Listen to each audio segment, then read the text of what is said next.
The soaring cost of U.S. beef. Can Trump's plans bring relief? In a country where beef is a staple, the recent surge in prices has become a hot-button issue, with even President Trump, a self-proclaimed inflation slayer, taking notice. But here's where it gets controversial. His proposed solutions have sparked a backlash, leaving many wondering if his plans will truly make a difference. The beef industry in the U.S. is facing a perfect storm. A steady decline in the number of cattle farmers and ranchers since the 1980s has reduced domestic supply, while demand remains high. This, coupled with the impact of droughts and the consolidation of meat processors, has created a recipe for disaster, as one rancher put it.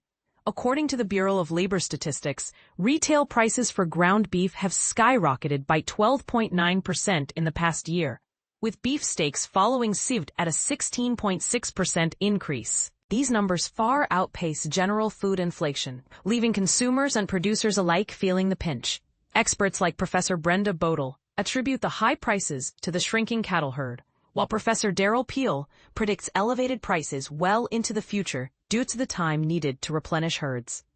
The Trump administration, however, finds itself limited in its ability to intervene, as explained by Mr. Peel. In an attempt to address the issue, the Agriculture Department unveiled a plan to increase domestic beef production by opening more land for grazing and supporting small meat processors. However, this proposal has drawn criticism, especially after Trump's suggestion to import more beef from Argentina, a move that has ranchers worried about its impact on their livelihoods. Even the National Cattlemen's Beef Association, a group that has supported Trump's policies, expressed concern, stating that the import plan creates chaos and does little to lower grocery prices. Trump, in response, highlighted tariffs on Brazilian imports, but this hasn't quelled the controversy. The heart of the matter, some argue, lies in the dominance of a few companies in the meat processing market, with just 4 firms controlling over 80% of the market. The industry is ripe for consolidation, as agricultural expert Austin Frerick points out. These companies have faced legal challenges, including a lawsuit from McDonald's alleging price fixing.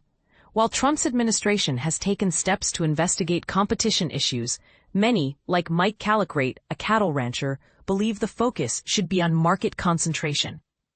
Callicrate, who has managed to stay afloat by cutting out the middleman, acknowledges that most ranchers lack the resources to do the same, and without addressing market concentration, rebuilding the cow herd seems unlikely.